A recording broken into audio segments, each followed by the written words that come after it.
40대 이상 되신 분들이 하나같이 하시는 얘기가 있어요. 40 넘으니까 다이어트가 예전 같지 않다. 예전엔 조금만 굶고 운동해도 살이 쭉쭉 빠졌는데 이제는 진짜 살이 안 빠진다. 실제로 많이들 겪으시는 패턴입니다. 다이어트를 시작하면 처음에 1, 2주 정도에는 한 3kg, 4kg 정도 빠질 수 있어요. 근데 그 다음부터는 체중이 아예 멈춰버리는 경우가 있어요. 심지어 몇 달 동안 변화가 없거나 오히려 살이 찌는 것 같다고 하시는 분들 계십니다. 저한테 상담하시는 분들이 이런 경우가 진짜 많아요. 그러다 보니 내가 뭐 방법이 잘못됐나? 이렇게 해봐야 되나? 저렇게 해봐야 되나? 계속 방법을 바꾸시더라고요. 계속 불안해지고요. 하지만 알아두셔야 할 건 이 정체기는 바로 피할 수 없는 자연스러운 과정이라는 것입니다. 특히 40대 이후에는 몸의 시스템이 20, 30대와는 아예 달라져서 예전 방식을 고집해서는 원하는 결과를 얻을 수가 없습니다. 그리고 가장 중요한 건 체중계 숫자가 달라지지 않는다고 살이 안 빠지고 있는 게 아니라는 거예요. 오히려 이 시점에 진짜 살이 빠지고 있는 신호가 나타날 수 있습니다. 오늘은 바로 이 부분, 체중이 멈추더라도 내 살이 진짜 빠지고 있는 신호와 함께 이 정체기를 그럼 어떻게 극복할 수 있는지 이런 것들에 대해서 알아보도록 하겠습니다. 지금 40대를 지나고 계시거나 굶고 계시거나 힘들게 운동하시는 분들 오늘 영상을 끝까지 보시기 바랍니다. 다이어트를 시작하면 대부분 매일 체중계에 올라가죠. 오늘은 몇 킬로 줄었지? 밥 먹고 나니까 왜 늘었지? 물 마시고 나니까 왜 늘었지? 그런데 체중의 변화가 적거나 체중이 조금 늘었다고 해서 실패가 아닙니다. 여러 연구에서도 확인됐듯이 다이어트를 제대로 하고 있다면 체지방은 줄고 근육이 늘면서 체중 자체는 그대로일 수 있다는 연구 결과들이 굉장히 많습니다. 그러니까 체중계에 변화가 없더라도 체중이 줄고 있는 거죠. 그러니까 체중계에 변화가 없더라도 몸은 변화하고 있는 것입니다. 또한 저도 저희 회원분들에게 계속적으로 말씀드리는데 매일 체중을 체크한다면 실패할 확률이 너무 높습니다. 많은 메타 분석 연구에서 체중에 대해서 민감한 사람들, 체중 감량을 시도하는 사람들, BMI가 높은 사람들이 매일 체중을 잰다면 기분 저하, 자존감 저하 등의 영향이 엄청나게 많이 미치는 것으로 연구되었습니다. 그리고 유방암 경력이 있는 과체중 여성분들 대상으로 매일 체중 측정이 어떤 영향을 미치는지에 대한 예비 연구에서도 체중 체크 빈도가 높을수록 불안, 정서적 부담이 증가할 수 있는 잠정적 결과가 있습니다. 왜? 우리 주식으로 돈 못 버는 이유가 뭔지 아시나요? 매일 주식창을 확인하면 멘탈이 나가서 제대로 된 판단을 못하고 잘못된 판단을 할 수가 있습니다. 워렌 버핏 아저씨도 우량주에 투자하고 수면제 먹고 10년 뒤에 깨어나면 부자가 될 거라고 말씀하시잖아요. 그만큼 그 10년을 견디는 과정이 어렵다는 얘기입니다. 근데 매일매일 숫자를 체크한다면 멘탈이 나가겠죠. 그럼 체중계 숫자에 집착하지 않고 우리 몸이 열심히 건강해지고 있다는 사실을, 그 신호를 어떻게 알 수 있을까요? 먼저 첫 번째는 몸 사이즈의 변화입니다. 허리, 허벅지, 팔뚝, 둘레가 줄어드는 게 굉장히 중요합니다. 영국의 어떤 연구에서는 체중보다 사이즈의 변화가 더 지방 감소를 잘 반영한다는 연구 결과도 있습니다. 그러니까 오늘부터 팔뚝이나 허벅지, 팔 둘레 이런 것들을 한번 재보는 연습을 하셔도 좋습니다. 그것들을 기록해보고요. 두 번째는 많이 활용하시는 방법인데 눈바디의 변화입니다. 체중계 숫자는 그대로인데 내 몸이 가벼워지고 컨디션이 좋아지고 눈바디가 좋아진다? 그리고 라인이 잡히는 경우도 굉장히 많습니다. 체중은 똑같은데 라인이 잡히는 경우죠. 근데 이 부분이 어려운 게 매일 내가 내 몸을 보다 보면은 인지할 수 없습니다. 이게 내 몸이 빠졌는지 안 빠졌는지를 확인하기가 굉장히 어려워요. 그래서 나만의 비포 애프터를 만들어 놓는 것도 좋습니다. 사진 한 장 찍으시고 그 다음에 일주일마다 사진을 찍으셔서 그 비포 앤 애프터를 쭉 나열해보신다면 내가 정체기 때도 살이 빠지고 있구나 라는 것을 인식하실 수 있습니다. 그리고 피부 탄력의 변화로도 알 수 있습니다. 피부가 물컹물컹하지 않고 단단해진다면 지방이 줄고 근육이 늘어나고 근육이 유지된다는 신호일 수 있습니다. 지방이 많이 중간에 끼게 되면 이게 물컹물컹하고 이게 단단하게 만져지는 게 없습니다. 그런데 피부가 단단해지고 탄탄해진다? 100% 체지방이 빠지고 있다는 신호입니다. 근데 이런 신호를 보더라도 내가 잘 모를 수 있잖아요. 왜 정체기가 오는지 짜증나잖아요. 그 부분에 대해서도 알아야지 이제 우리가 정체기를 잘 슬기롭게 넘어갈 수 있습니다. 근데 일단 여기서 넘어가기 전에 구독과 좋아요 부탁드립니다.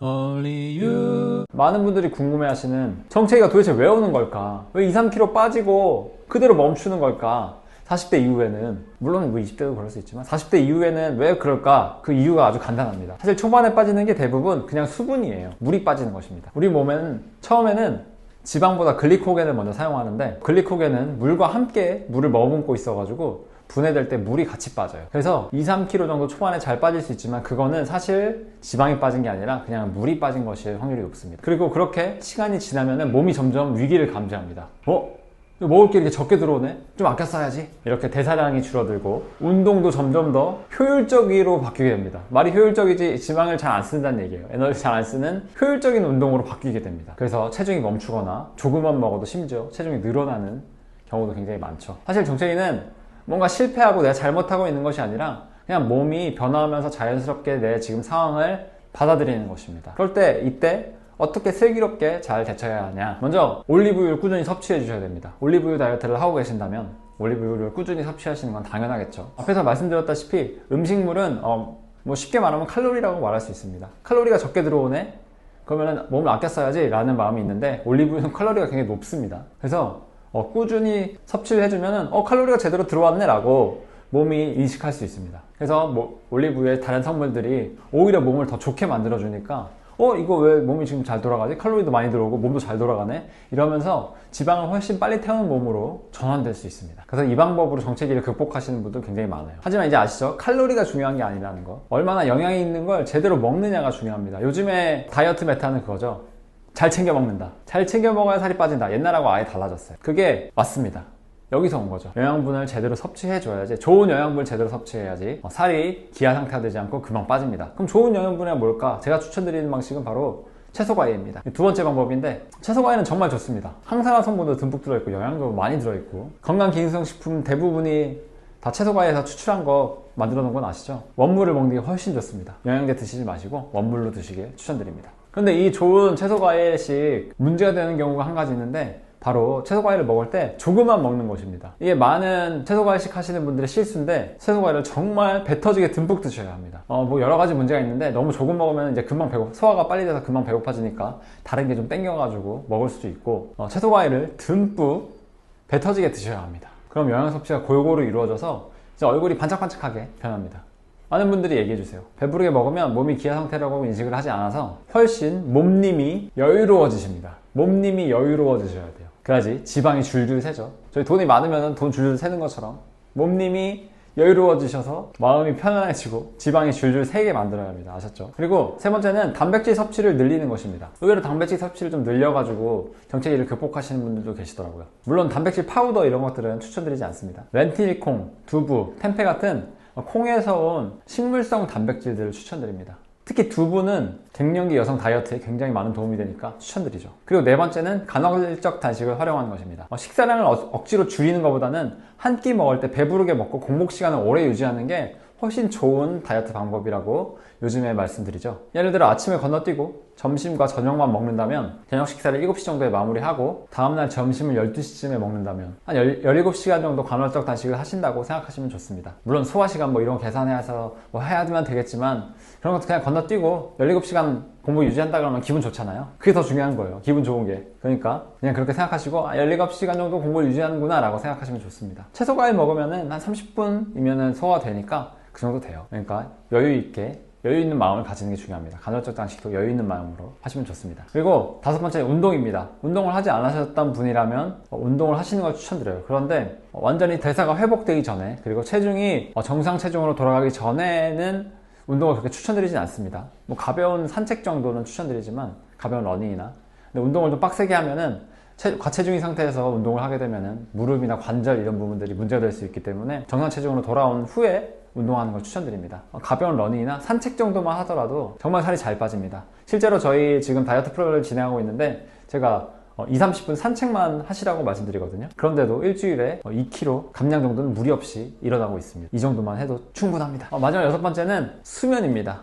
잠이 정말 중요합니다. 아무리 식단과 운동을 잘해도 잠이 모자란다면 코르티솔이 높아지면 지방을 오히려 저장하는 몸이 됩니다. 스트레스 호르몬이 많으니까 기아 상태, 비슷한 상태가 되는 거죠. 그러니까 지방을 저장하고 식욕 조절이 안 됩니다. 식욕 조절도 안 되는데 지방을 저장하는 몸이 돼? 그러면 끔찍한 결과가 일어나겠죠. 어떻게 될지 아시겠죠? 그러니까 수면이 굉장히 중요합니다. 하루에 7, 8시간 정도는 사람마다 물론 다르지만 6시간 자도 개운한 사람들이 있습니다. 하지만 한 7, 8시간 정도는 보통 주무셔야 개운하고 낮에 졸리지 않습니다.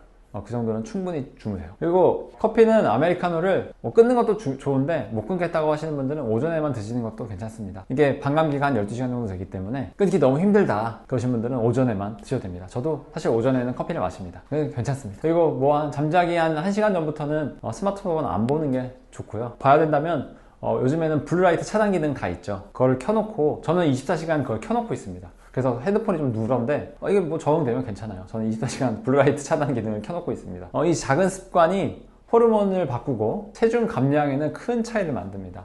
요 6가지 한번 잘 지켜보세요. 그리고 마지막에 가장 중요한 건데, 정체기를 받아들이는 게 중요합니다.